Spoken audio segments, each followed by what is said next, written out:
Bien, estamos en lo que se conoce como la Semana Santa, ¿verdad?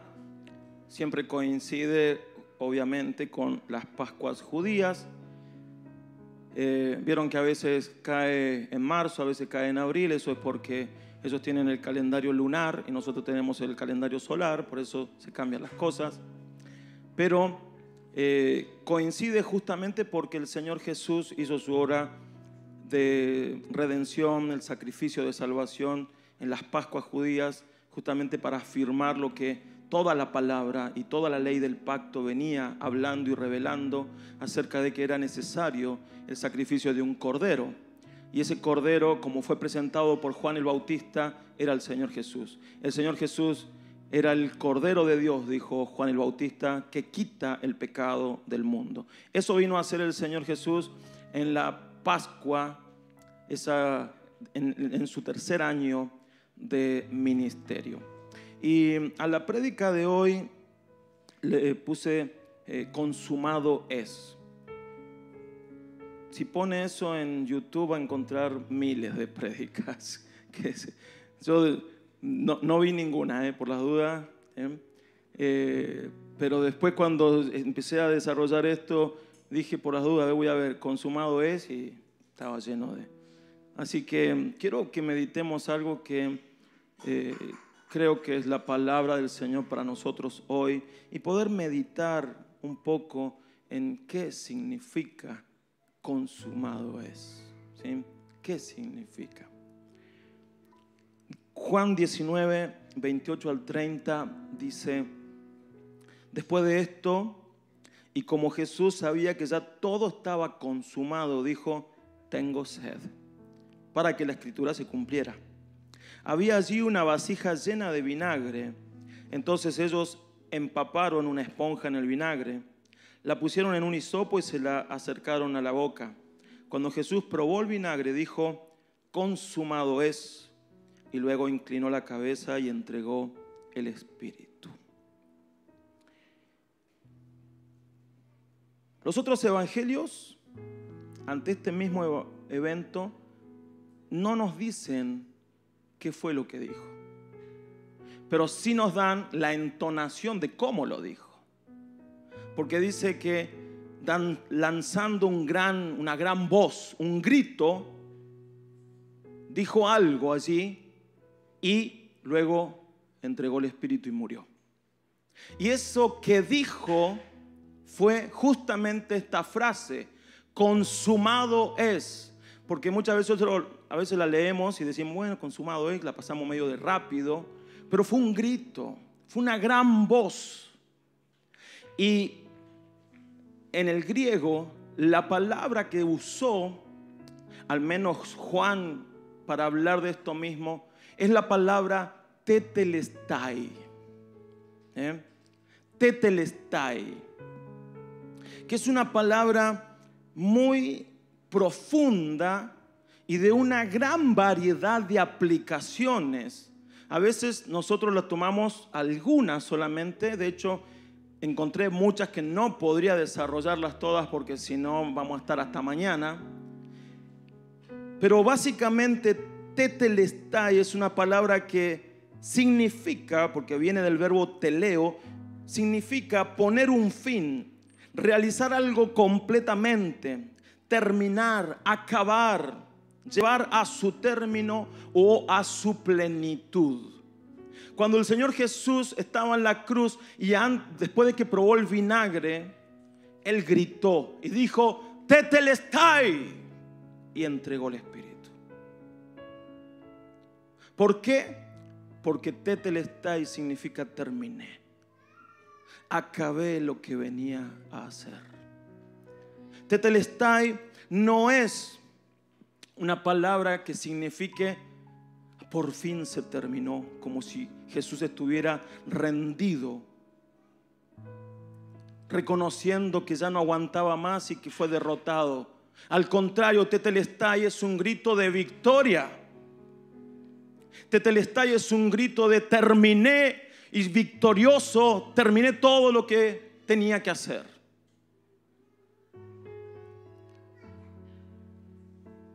Tetelestai nos habla de una acción consumada en el pasado, pero vigente en el presente y para el futuro. Por eso es que Jesús, lo que hizo en la cruz no pierde vigencia. Su sangre y su sacrificio no pierden vigencia. Llevamos 2000 años de ver cómo ese sacrificio sigue salvando gente. Y lo vamos a seguir viendo.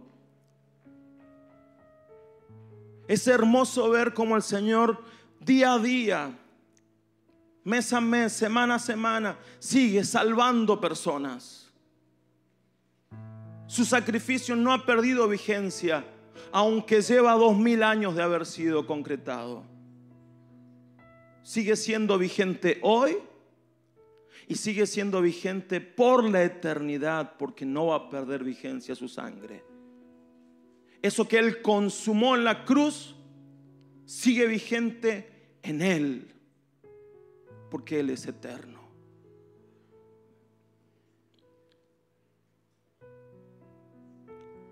Charles Spurgeon, este gran predicador, hablando de esto, dice: Tetelestai es una gota de tinta en un océano de significado. Como diciendo, es tanto lo que se puede hablar que no alcanza siquiera las letras de esta palabra para expresar todo lo que significa. Y hablando de eso, cuando Jesús muere, me puse a investigar entonces cómo se utilizaba esta palabra, y tiene un montón de significados y usos. No los puse ahí, pero si usted quiere los anote, y si no, después ve el video de vuelta, ¿sí? Pero entre las cosas para las cuales se utilizaba tetelestai, porque era una palabra que tenía uso general, uso por la gente normal, entre las cosas describía, por ejemplo, una tarea completada por un siervo.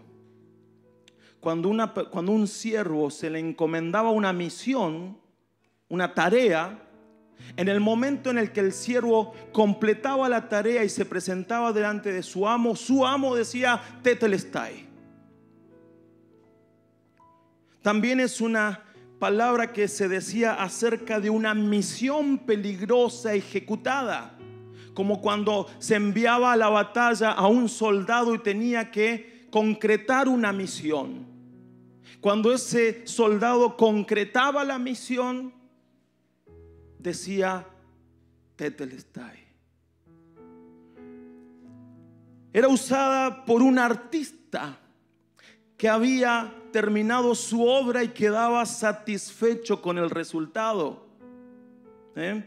Cuando vemos los cuadros y ya está, no le tengo que agregar nada más, tetelestai.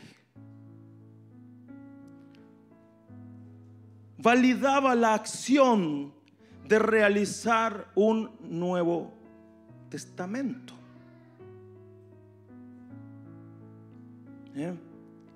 Cuando de manera legal se hacía un testamento, se decía y se sellaba con el tetelestai.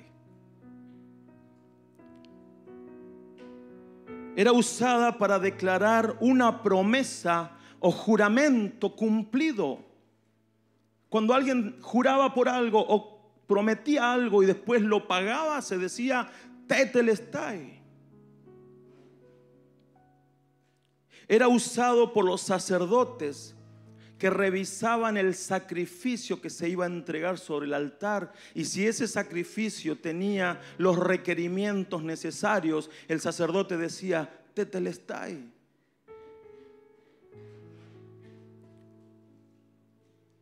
Certificaba la realización de un documento legal, no solamente, como decíamos recién, un testamento, sino cualquier tipo de documento legal era certificado con la palabra tetelestai. Declaraba la conclusión de una enfermedad. Cuando estabas completamente sano, se decía tetelestai.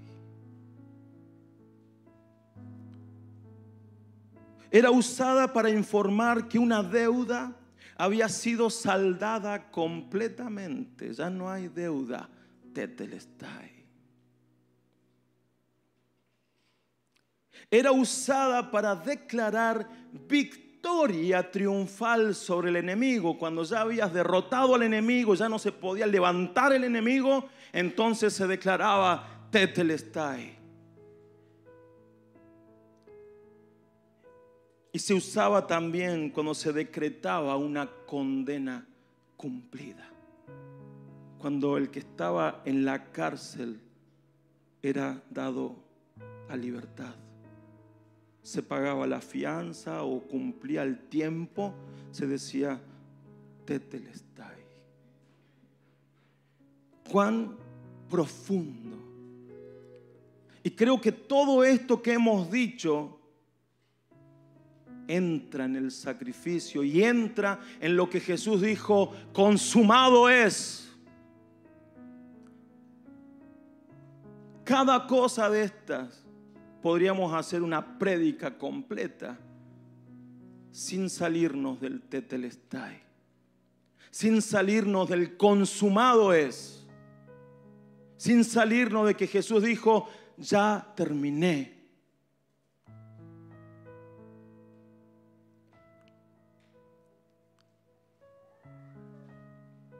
Por eso quiero en esta noche no tomar todo esto, pero sí hablar de tres cosas en las cuales tenemos que celebrar, hermanos, que el Señor lo haya consumado. Celebrar que el Señor haya dicho tetelestai. ¿Saben por qué, hermanos? Porque la cruz, el sacrificio de la cruz es perfecto. Y no hay nada que podamos agregar, vos o yo. No hay nada. A veces le queremos dar a Dios como una ayudita en algunas cosas, sin entender también que el tetelestai nos abre paso a la gracia de Dios. Y que en la gracia de Dios a veces Dios nos da hasta lo que no nos merecemos. La gracia de Dios no es, escúcheme bien, voy a sonar como político, pero la gracia de Dios no es meritocracia. No te lo tenés que ganar. Solamente creer y recibir es un regalo.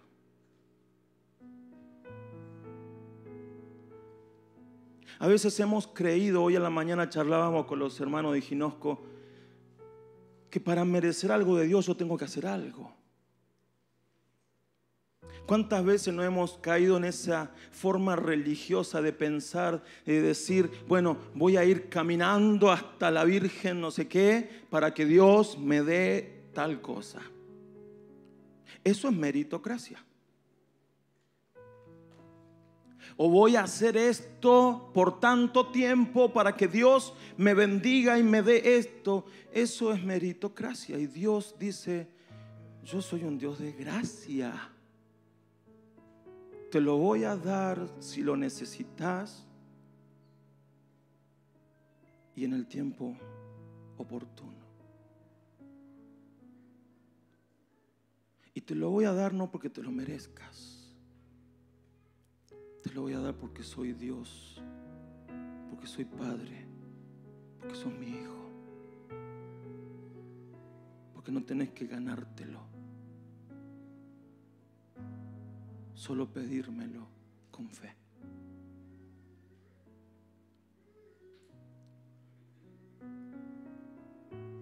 Quiero tocar entonces estos tres puntos.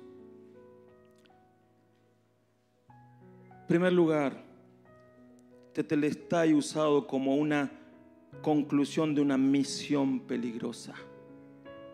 Misión peligrosa ejecutada. Juan 17:4 dice el Señor Jesús orando al Padre: yo te he glorificado en la tierra, he acabado la obra que me diste que hiciera.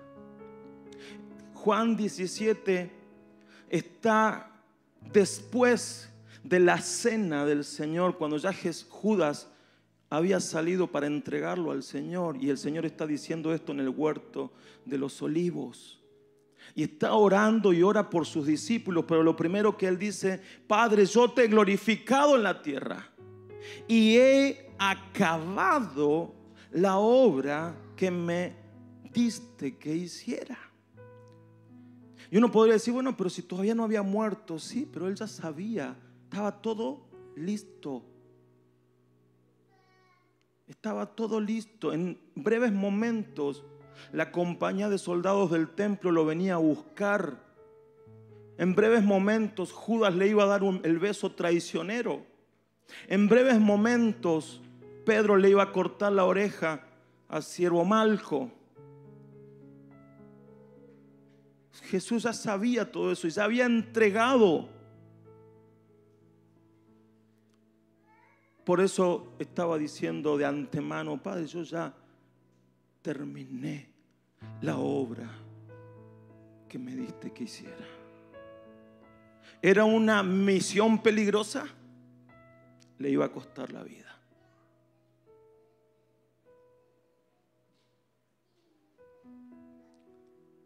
Él estaba seguro de haber terminado su misión.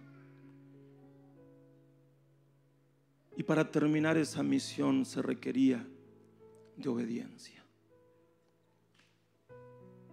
Para terminar las misiones de vida se requiere de obediencia.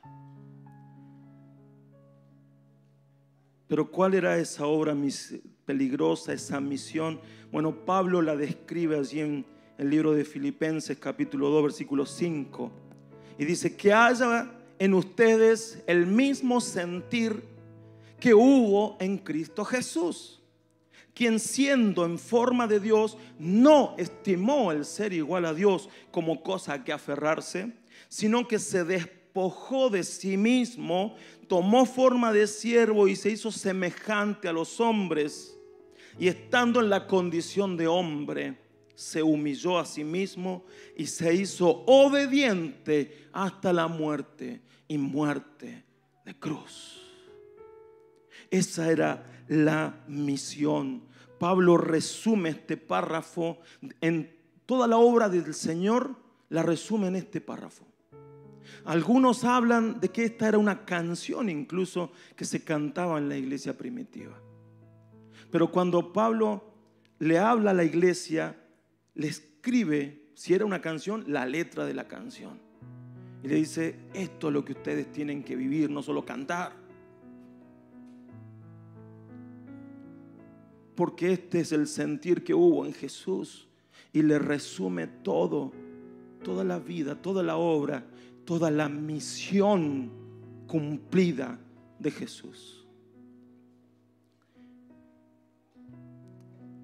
Jesús vino a cumplir su parte de un plan trazado en la eternidad por la misma Trinidad. El Padre, el Hijo y el Espíritu Santo en la eternidad diseñaron un plan para alcanzar al pecador. Diseñaron un plan para darle salvación, una nueva oportunidad de llegar al Padre, de abrir el camino para que lleguen otra vez a su trono de gracia.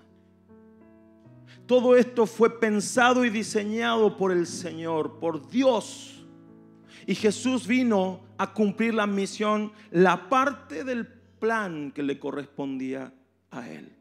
Pero en la cruz no solamente Jesús gritó: consumado es. Él no dijo: ya terminé en la cruz. Él lo dijo antes. En la cruz dijo: se consumó. Se consumó el plan. La Trinidad, Padre, Hijo y Espíritu Santo, estaban consumando la salvación para el hombre. Un plan eterno, Pablo resume de manera magnífica esto, y seguro que él habrá tomado el ejemplo de su Señor, de su Maestro, para que al final de sus días él también terminó diciendo: he acabado la carrera. ¿Y saben qué palabra se utiliza ahí en he acabado la carrera?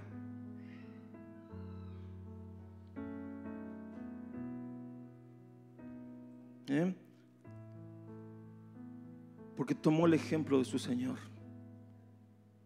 Porque seguramente Pablo, cuando lo llevaron, Nerón lo llevó para que le cortaran la cabeza, él ya estaba entregado, porque ya sabía que había terminado todo aquello para lo cual había sido llamado por Dios.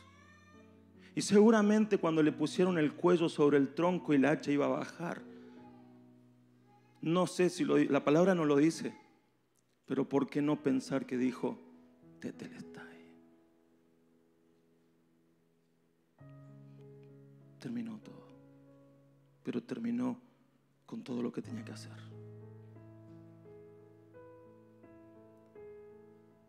Ojalá que todos nosotros terminemos de la misma manera nuestra carrera aquí en la tierra, diciendo: la terminé, acabé, como mi maestro, como mi Señor, que fue enviado a cumplir una misión difícil que le costó la vida. Ojalá todos nosotros terminemos un día, sea jóvenes o ancianos, o cuando Él venga, y digamos: terminé lo que tenía que hacer.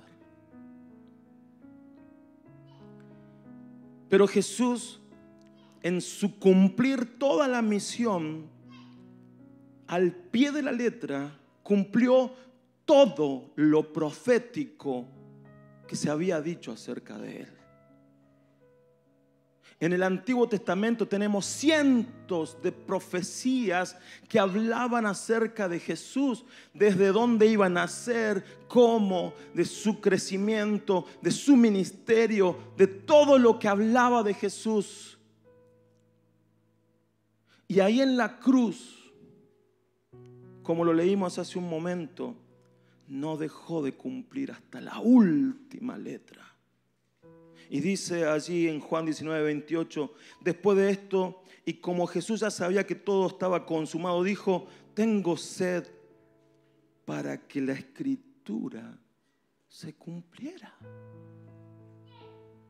Yo quiero que usted se imagine el gran sacrificio que se estaba llevando adelante, el dolor que el Señor estaba teniendo en la cruz, un dolor que era insoportable, las marcas de los látigos, de los golpes, los clavos en sus brazos, en sus manos, en sus pies, la corona de espinas que le clavaba en la cabeza. Y en medio de todo ese dolor, el Señor se toma el tiempo para decir: tengo sed, para que se cumpla la escritura.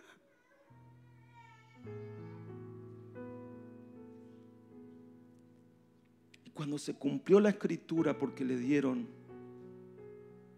a beber, dijo: consumado es, y murió.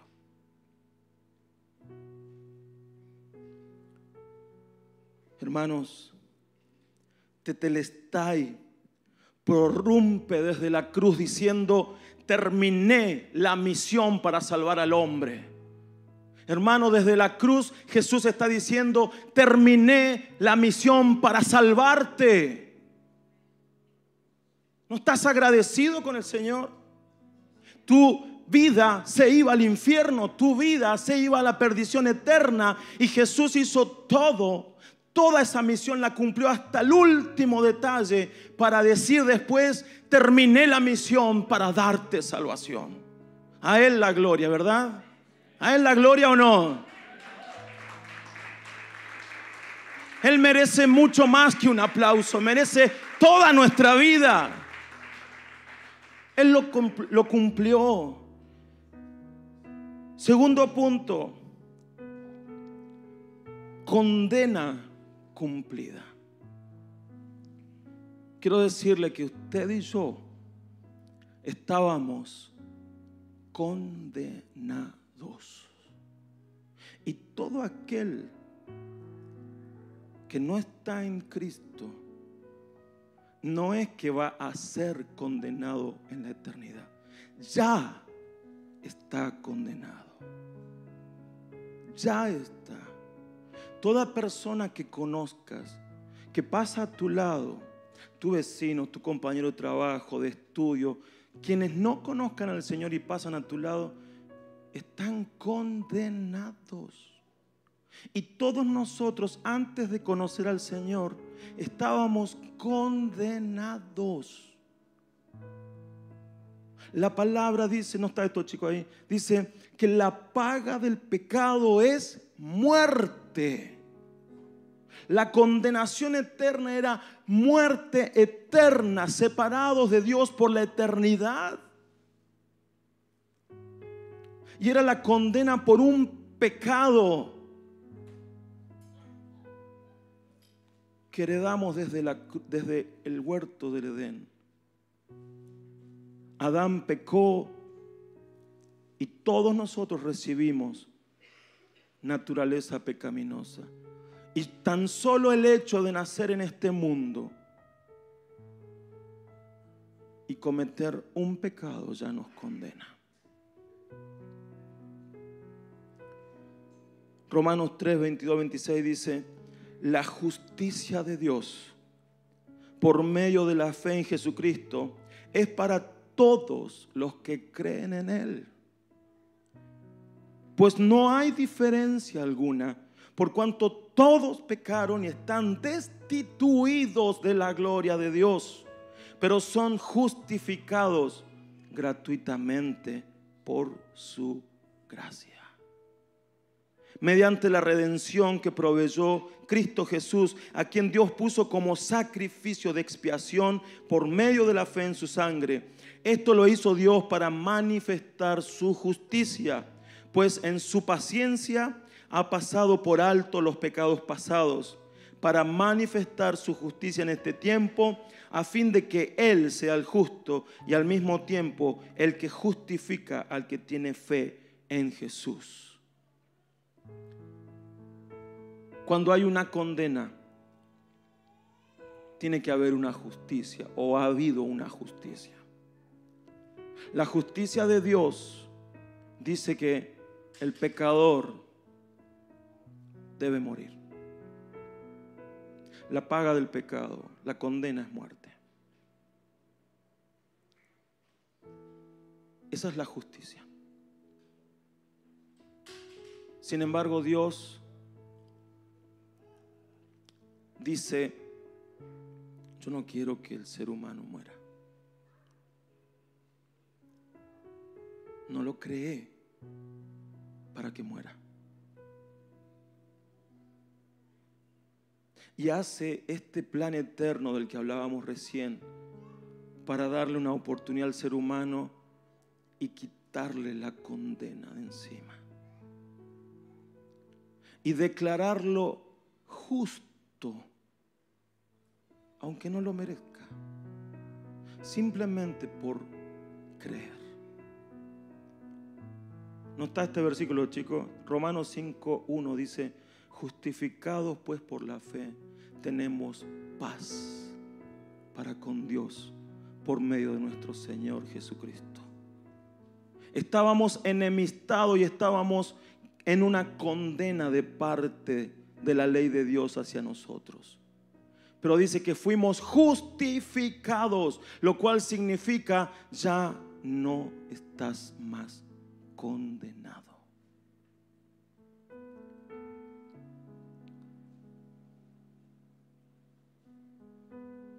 Romanos 5:18 dice: así que como por la transgresión de uno solo vino la condenación a todos los hombres, de la misma manera por la justicia de uno solo vino la justificación de vida a todos los hombres. Por uno, allá en el Edén, llamado Adán, por él Vino la condenación a todos. Y estoy seguro que en el cielo vamos a hacer una cola para hablar con Adán. Pero, ¿sabe qué? Si hubiésemos sido usted y yo, hubiésemos hecho lo mismo, seguro. Pero dice que por la condenación de uno entró condena para todos. Sin embargo, acá dice que por la justicia también de uno hay justicia para todos.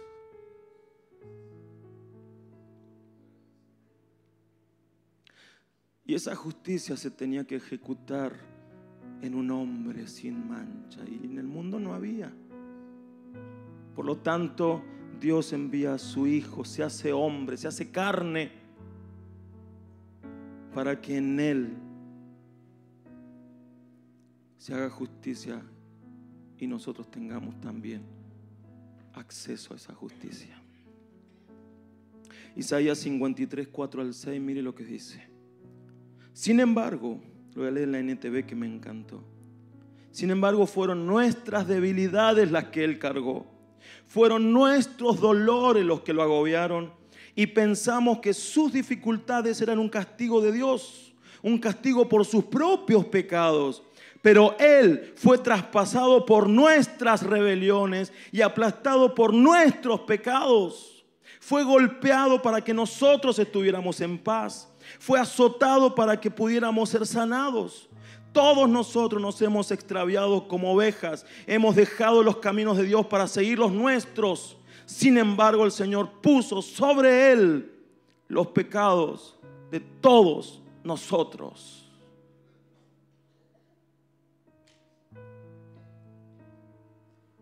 Él hizo justicia por vos y por mí, hermano. Él hizo justicia por vos y por mí. Estábamos condenados, pero Dios envió el castigo de su ira. Porque acá, hermanos, quiero aclarar algo. Acá el Señor Jesús en la cruz no tuvo nada que ver con el diablo. Muchos hablan de que en la cruz el diablo le estaba pidiendo o demandando a Jesús su sangre para la compra de las almas de todos. Y el diablo no tenía nada que ver en todo esto. La cruz es el pago por lo que exigía la justicia divina. La cruz tenía que ver con la ley de Dios, no con lo que el diablo pudiera hacer. De hecho, al diablo el Señor le hizo así: córrete para allá, bobo. ¿Qué mira, bobo? ¿No? Acá la cosa es con mi Padre. Colosenses 2:14 dice: ha anulado el acta de los decretos que habían contra nosotros y que nos era adversa. La quitó de en medio y la clavó en la cruz.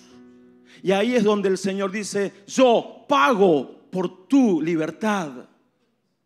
Ya no somos condenados, ya no hay condena.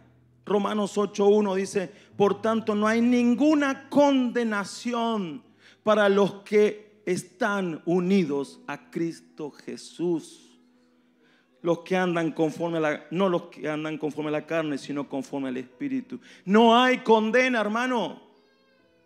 No hay condena para tu vida. Y yo creo que esto no lo vamos a terminar de entender hasta que no estemos en la gloria. Y saber con toda revelación de qué fuimos salvados. Mucha gente dice, cuando uno les habla: y si te morís hoy, ¿a dónde te vas? No sé, no me importa. Te tendría que importar. Algunos dicen: me voy al infierno. Vos no sabés lo que es el infierno. No sabes lo que es el infierno. Y cuando estés en el infierno vas a querer haber dicho otra cosa. Porque el infierno es lo más terrible que puede haber. Es el lugar de tormento eterno. es el lugar de perdición eterna, ya no hay más vuelta atrás. Todos nosotros estábamos yendo ahí.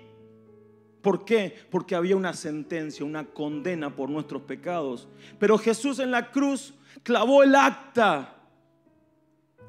Y al morir con el acta clavada en la cruz, estaba pagando por esa justicia para nosotros.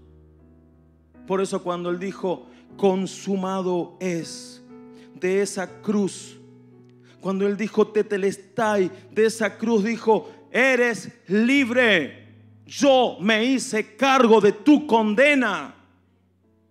¿Le das gloria o no le das gloria? Dale un aplauso, hermano.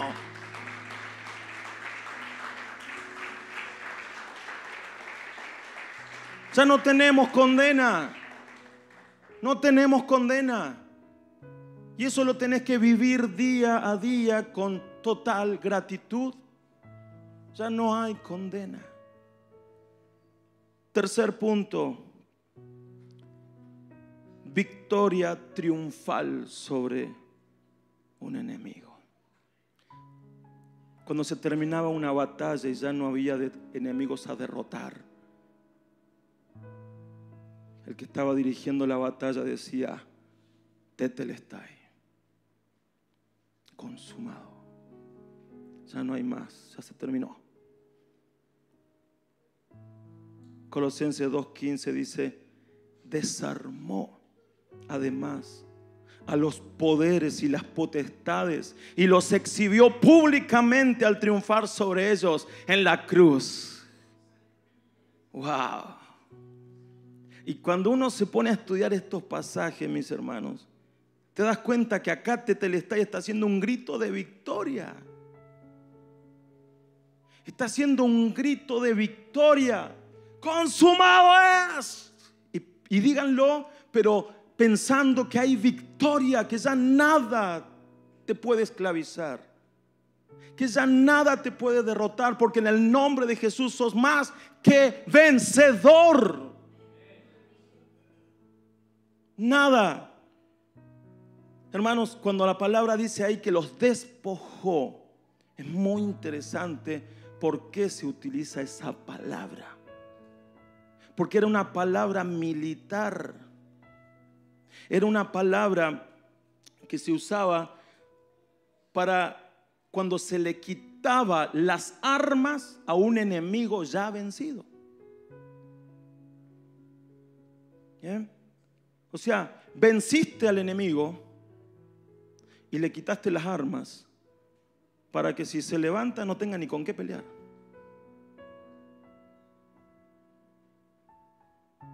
¿Se dan cuenta la victoria de la cruz? El poder de la cruz.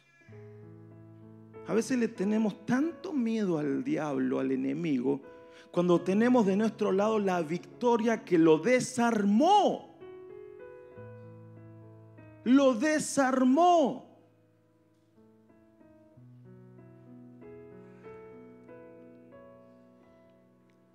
Esta alegoría se refiere a cuando un general romano conquistaba un pueblo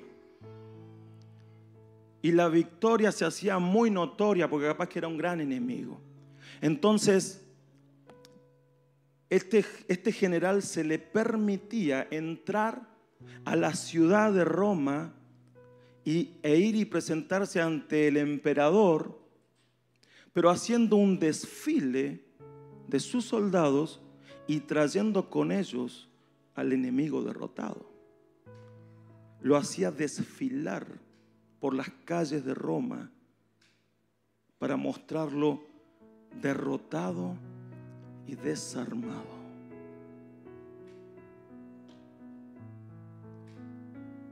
Jesús en la cruz, dice Pablo, está mostrando la misma imagen. Él como el general y único peleador, porque quedó solo. Porque los discípulos se fueron, pero tampoco tuvo ayuda de nadie, tenía que hacerlo solo.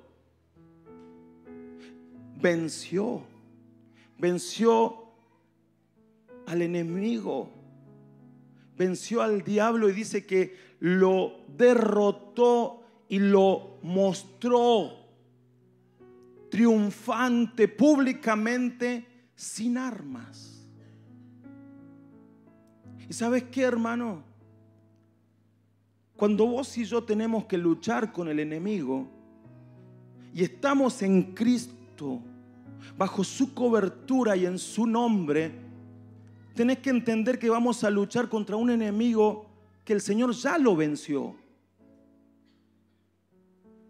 que en la palabra está declarado como sin armas, desarmado. Sí, obviamente que es poderoso, pero nosotros tenemos a Cristo, nosotros tenemos al Señor, y la palabra dice que mayor el que está en nosotros que el que está en el mundo. Y su victoria es una victoria que Él nos la ha dado a nosotros. Por lo tanto, nunca tengas miedo de enfrentarte con el enemigo cuando haga falta. Cuando el Señor le dice a Pedro, Pedro le había dicho, después, esto lo vimos hace unas semanitas atrás, cuando él pregunta, ¿quién dice la gente que soy yo? Pedro termina respondiendo, tú eres el Cristo, el Hijo del Dios viviente. El Señor le dice, bien, Pedro, bienaventurado eres porque no te lo reveló sangre ni carne, sino mi Padre que está en los cielos. Y Pedro dice, sobre esta roca edificaré mi iglesia y las puertas del infierno no prevalecerán contra ella. Yo antes me imaginaba al diablo con dos puertas tipo paleta en las manos, pegándole a la iglesia, ¿no? Y la iglesia aguantando. Hasta que un día el Señor me dio esa poca revelación que era necesaria, porque estaba leyendo bastante malo, con una mentalidad bastante derrotista, y me doy cuenta que lo que el Señor está queriendo decir es que nosotros somos un ejército, que vamos a tomar una ciudad y las puertas de esa ciudad no va a prevalecer. Las derribamos y entramos. ¿Y cuál es esa ciudad? El dominio del enemigo. ¿Y por qué podemos entrar? Porque Jesús ya lo derrotó.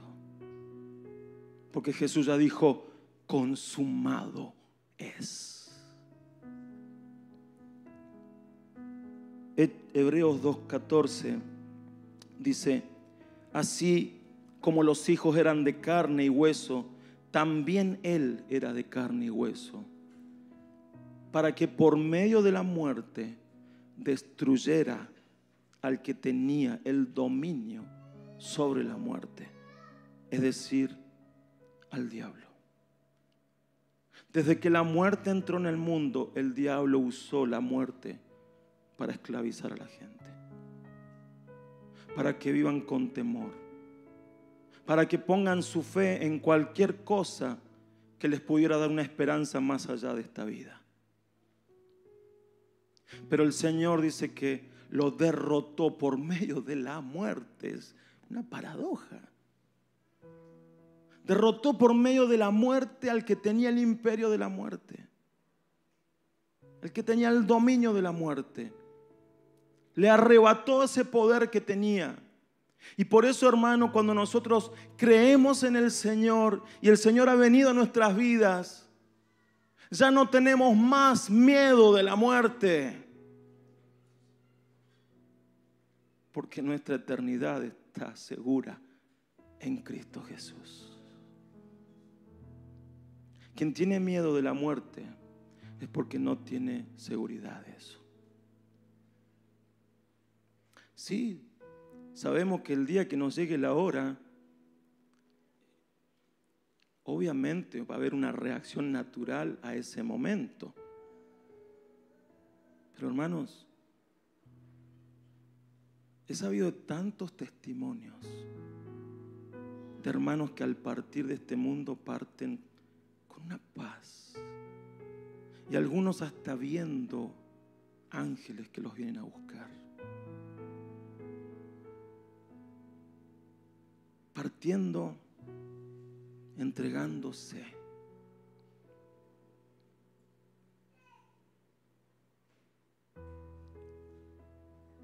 ¿Tenés miedo de la muerte? Aferrate a la victoria de la cruz. Porque la victoria de la cruz te da salvación y vida eterna. Y ese acceso que no te lo ganaste, que el Señor te lo regala por una victoria. Porque el Señor ya venció al enemigo, ya venció al diablo, ya venció al que tenía dominio para mantenerte en el temor de morir. Y el Señor ya le sacó ese dominio, lo venció y ahora te da, como diría Pablo, no sé qué elegir.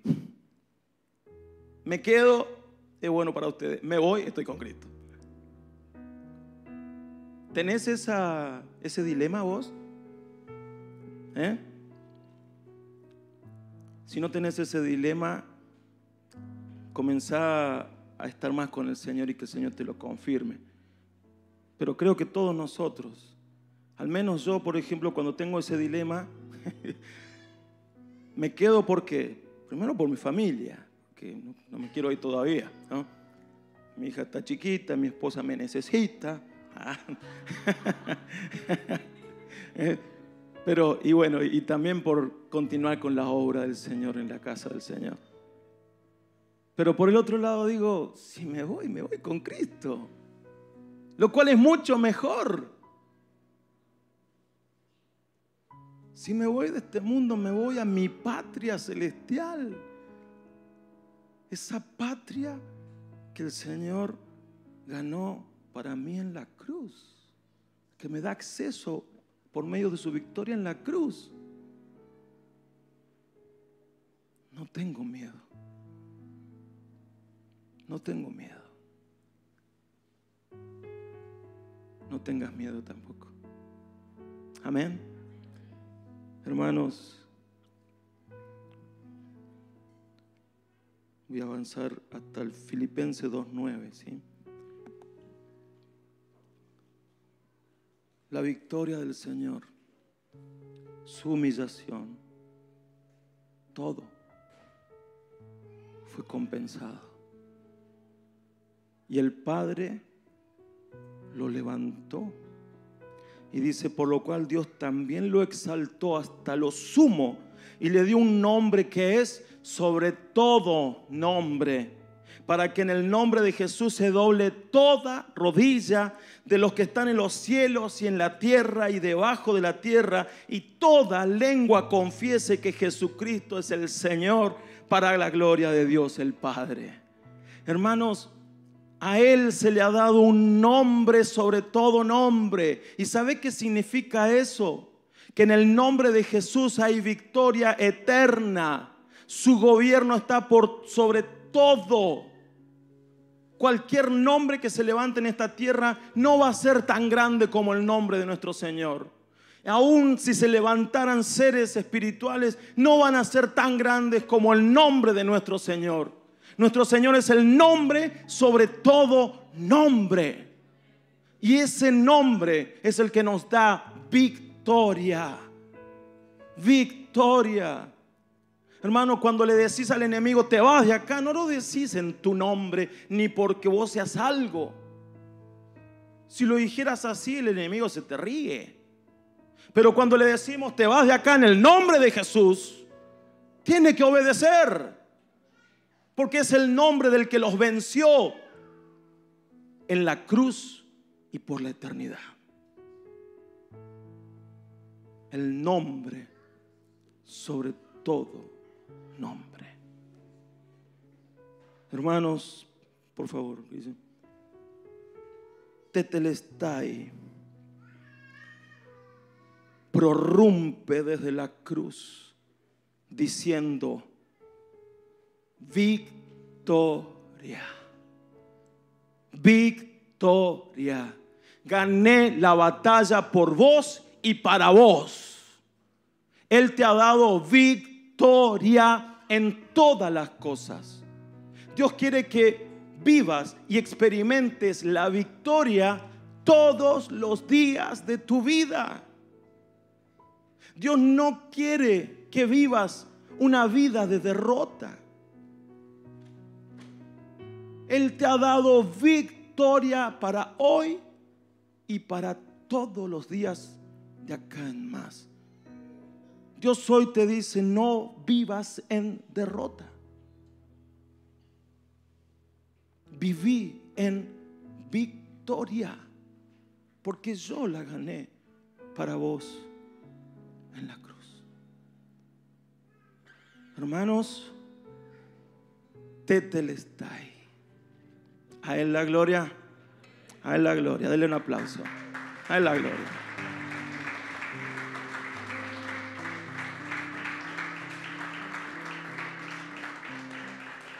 Póngase de pie. Te damos gracias, Señor. Gracias te damos, Padre. Digno eres, digno eres, digno eres.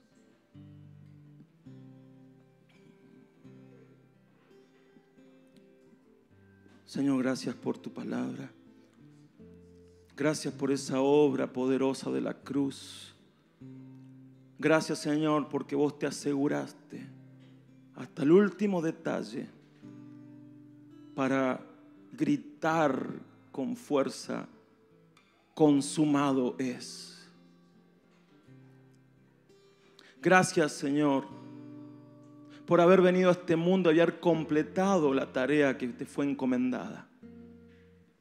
Gracias por haber venido y haber cumplido con ese plan de salvación para nosotros. Gracias porque terminaste la tarea. La misión fue cumplida. Y no fue cumplida en derrota, sino en victoria. Gracias, Señor, porque nuestra condena fue sacada de nuestras vidas.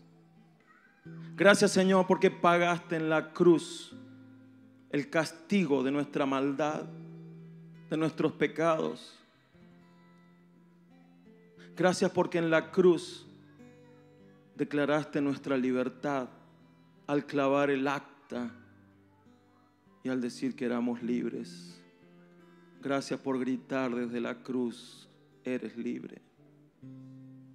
Gracias, Señor, porque en la cruz gritaste victoria.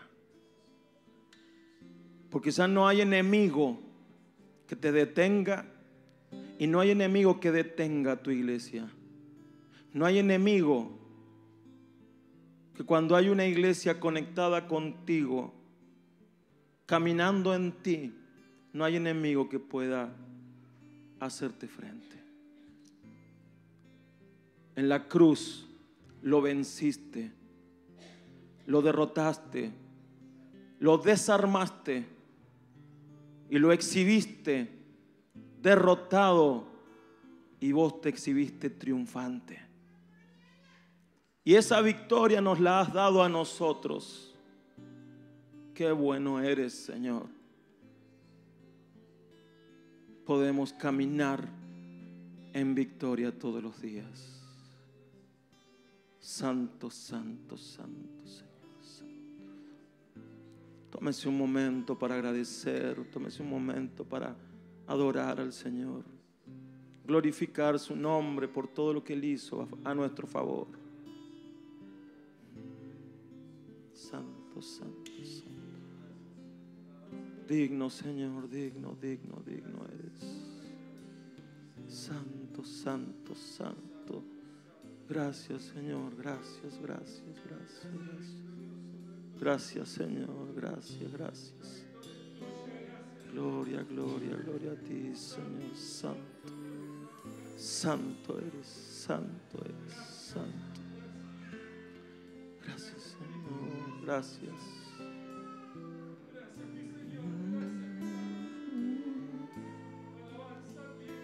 Bendito, bendito, bendito, bendito Señor. Gloria a ti, Santo, santo, santo. Sí, Señor, te alabamos.